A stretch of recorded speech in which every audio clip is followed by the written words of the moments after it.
Halo teman-teman, pada video kali ini kita akan belajar JavaScript bersama Baby Programming. Kalau di video-video sebelumnya kita udah belajar mengenai dasar-dasar bahasa pemrograman JavaScript di video part 1 sampai 5 ya. Kalau di video part 6 ini kita akan belajar di level yang lebih tinggi daripada di video-video sebelumnya, yaitu belajar mengenai function pada JavaScript. Nah, apa sih function itu? Jadi, pada JavaScript, function adalah sebuah kode blok yang dirancang untuk menjalankan sebuah program tertentu. Nah, untuk function pada JavaScript itu bersifat reusable.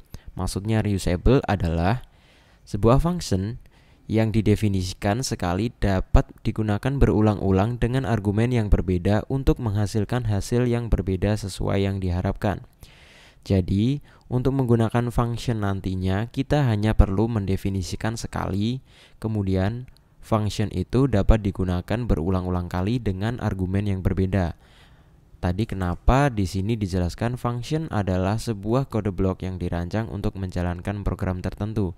Jadi manfaatnya itu tadi ya, dia bersifat reusable sehingga dapat digunakan secara berulang-ulang walaupun hanya perlu didefinisikan satu kali aja.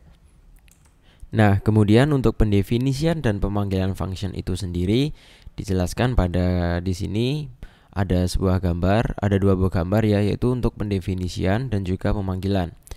Untuk pendefinisian pada function itu kita perlu menuliskan sintak function seperti ini. Function kemudian disusul dengan nama.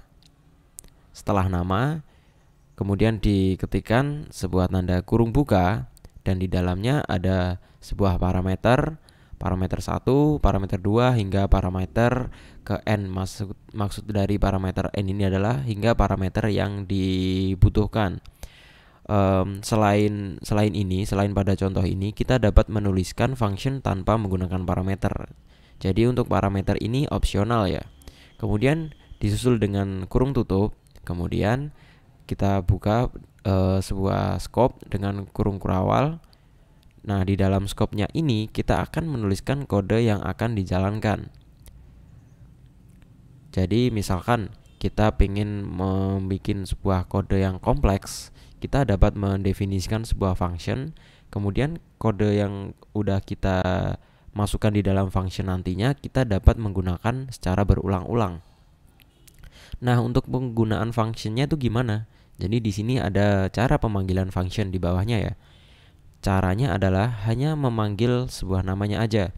Kita hanya perlu memanggil nama dari function tersebut. Kemudian jika pada function yang udah kita definisikan terdapat parameter, maka kita harus mengisikan argumennya.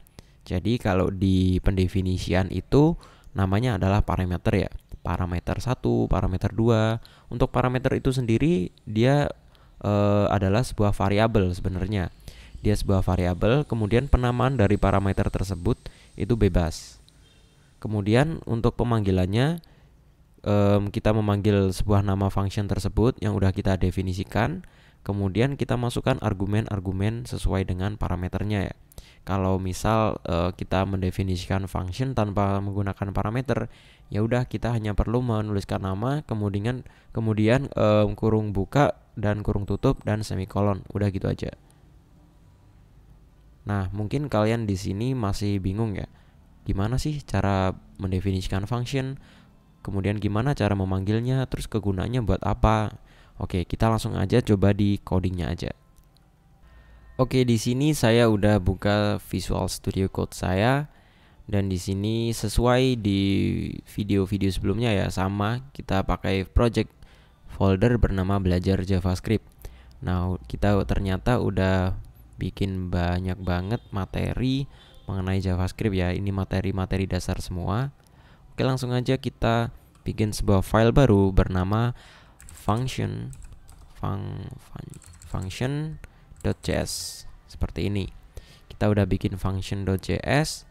Kemudian kita langsung praktekkan, definisikan sebuah function.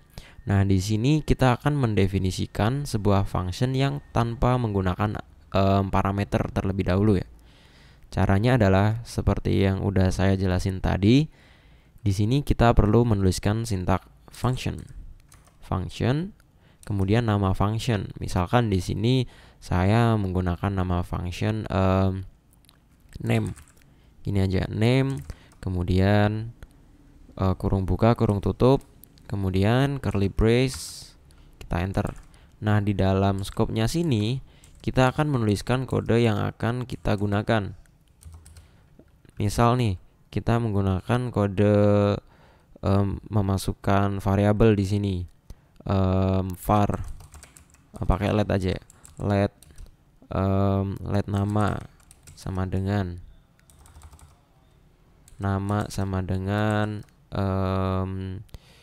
Adi. Kemudian let umur atau usia sama dengan 20, seperti ini. Kemudian kita masukkan di console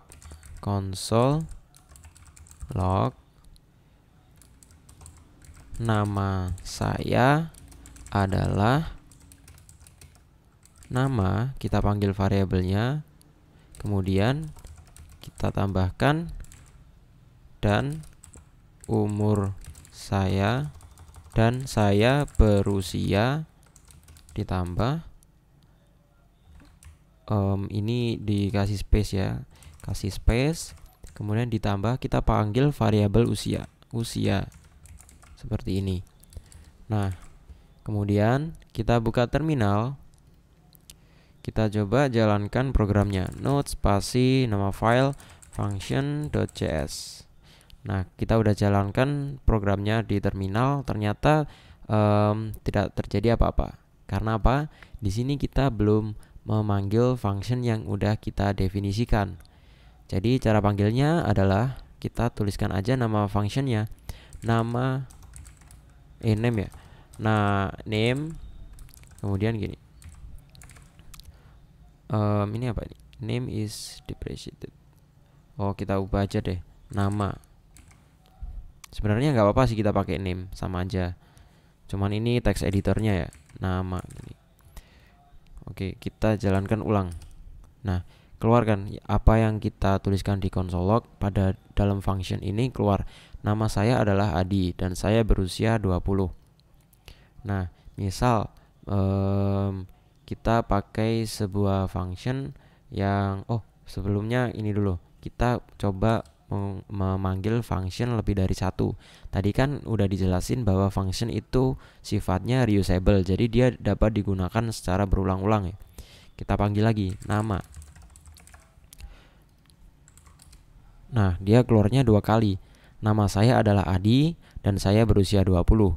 Kemudian yang bawahnya nama saya adalah Adi dan saya berusia 20 juga. Dia keluar 2 kali karena kita menuliskan sebuah console log di dalam function nama ini, dan function nama ini kita panggil 2 kali. Jadi dia berjalan 2 kali.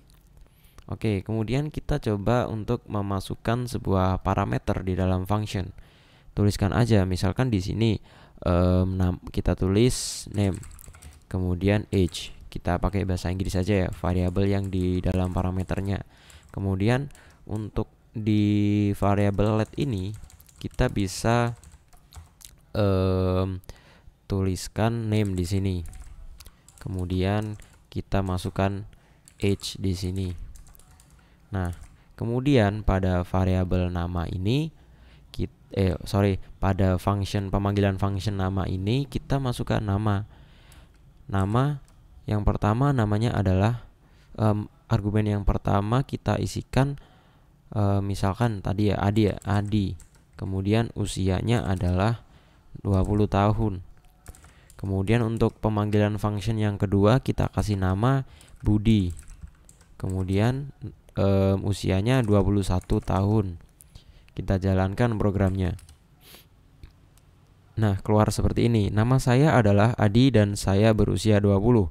Kemudian function yang kedua, nama saya adalah Budi dan saya berusia 21. Nah, dari sini kalian mulai paham kan? Jadi kalau kita bikin sebuah function, kemudian kita dapat memanggil function itu secara lebih dari satu atau berulang-ulang dengan nilai argumen yang berbeda. Jadi kita dapat menggunakan function yang udah kita definisikan, dan waktu kita manggilnya nanti, waktu kita menggunakan, kita dapat mengatur atau mengkondisikan sebuah nilai yang akan keluar nanti bagaimana sesuai dengan yang kita inginkan atau dengan yang kita harapkan ya. Jadi seperti ini. Nah, kemudian contoh lagi nih, saya bikin sebuah function lagi.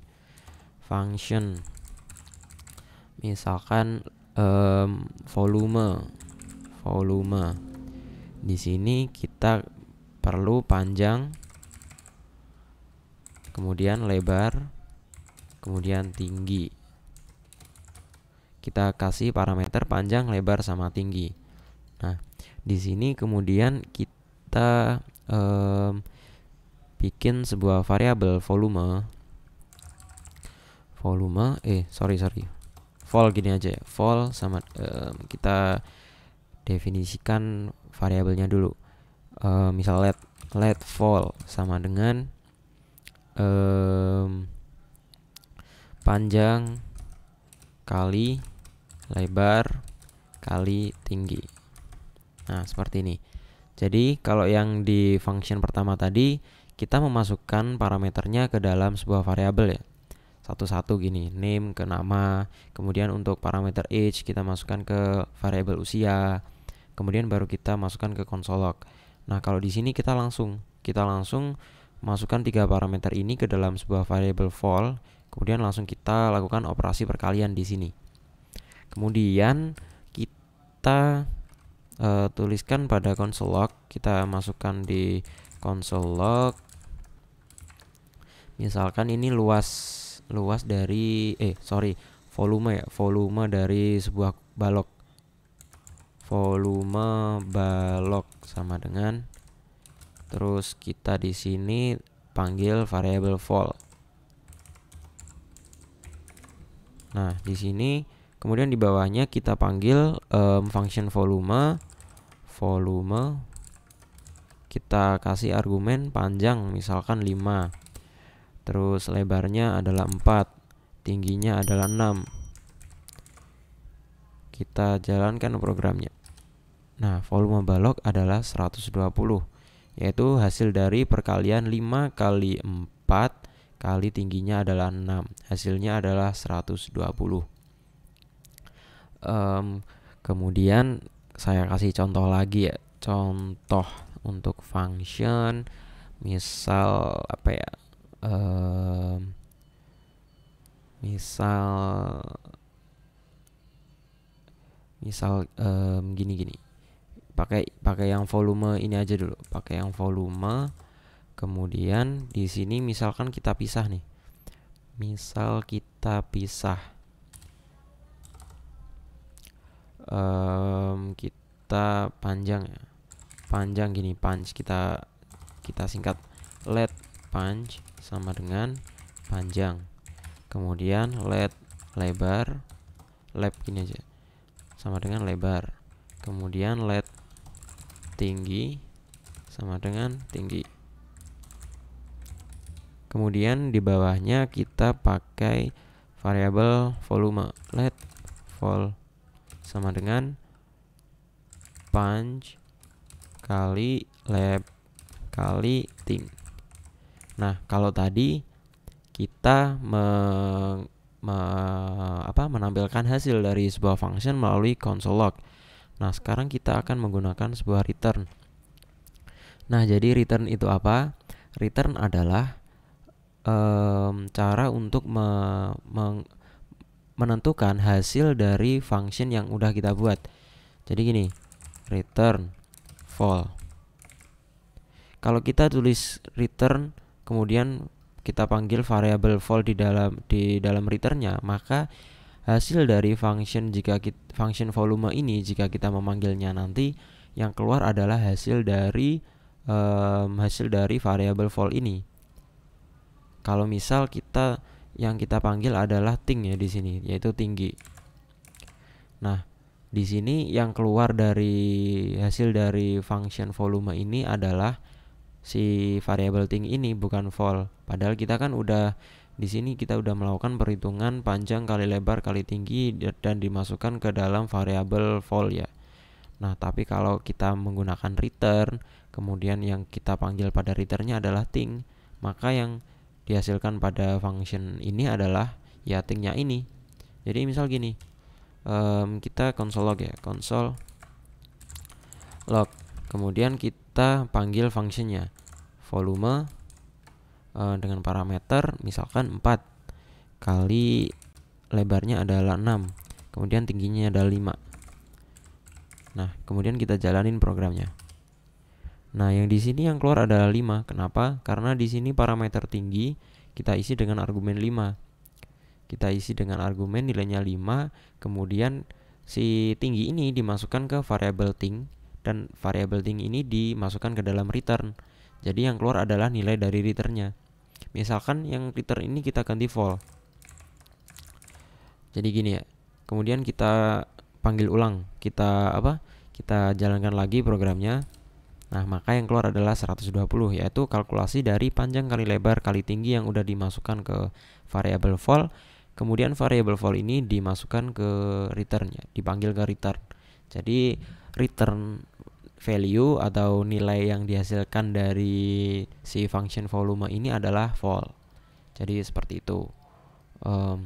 Misal saya kasih contoh lagi deh. Saya kasih contoh lagi. Gimana ya? Misal gini deh. Kita bikin sebuah function lagi. Function waktu. Jadi kita akan menghitung waktu untuk menempuh jarak tertentu ya. Misal di sini kita punya jarak, kemudian kecepatan. Jadi ini fisika ya sebenarnya, kita masuk ke fisika dikit nggak apa-apa lah. Kita bikin waktu ya. Kemudian, nah tadi kan kita pisah-pisahin nih di pendivision function yang sebelumnya. Kita bikin variabel dulu, kemudian satu-satu gini, kemudian baru kita masukkan ke return. Kita bikin variabel volume, terus di dalamnya kita isikan perhitungan rumus volumenya, baru kita masukkan ke returnnya. Nah, kalau di sini ntar kita bakalan bikin langsung return. Jadi di sini kita bikin return langsung, kemudian langsung kita masukkan perhitungannya. Jadi untuk menghitung waktu, rumusnya kan kalau di fisika tuh velocity sama dengan jarak dibagi waktu ya, S per T. Jadi kalau waktunya T sama dengan itu jarak dibagi kecepatan, berarti jarak dibagi kecepatan, seperti ini ya. Nah, kemudian kita bikin sebuah variabel const waktu 1, misal nih waktu 1, kemudian kita panggil function waktu, kita masukkan jaraknya misal 200 meter, kemudian kecepatannya adalah 10 km per jam. 10 meter per detik. 10 meter per detik ya, ini misal 10 meter per detik. Kemudian yang kedua const waktu 2 sama dengan waktu, jaraknya yang ini 150, kecepatannya 12 meter per detik. Kemudian kita bikin lagi const waktu 3 sama dengan waktu, jaraknya misal 180 aja, 180, kemudian 9 meter per detik. Nah, seperti ini ya. Kemudian kita masukkan console log waktu 1 sama dengan, kita tambahkan, kita panggil variabel waktu 1 gini. Kita copy aja. Ini waktu 2, ini waktu 3, kemudian ini 3, ini 2, seperti ini. Nah, jadi kan kalau si pendefinisian function yang volume tadi, kita parameternya kita masukin dulu ke variabel, kemudian kita bikin variabel volume, kemudian nilai dari variabel volume ini adalah baru perhitungan dari panjang kali lebar kali tinggi dan dimasukkan ke dalam returnnya. Nah, kalau yang si function waktu ini yang baru kita bikin, kita langsung masukin jarak dan kecepatan ke dalam return. Jadi rumusnya langsung kita masukin supaya tidak bikin variabel-variabel baru. Nah, cara ini dapat digunakan untuk penghematan sebuah memori ya. Mungkin kalau di JavaScript atau pemrograman website atau software atau website ya, manajemen memori kalau kita menggunakan atau mendevelop app-app sederhana itu kurang diperhatikan. Tapi kalau kita udah developing app yang kompleks atau yang ribet lah pokoknya, yang kompleks banget, manajemen memori itu sangatlah diperhatikan ya. Oke, jadi langsung aja di sini kita jalankan programnya. Set. Oh, ini masih ke ikutan ini yang atas, kita jalankan lagi. Nah, di sini waktu 1:20.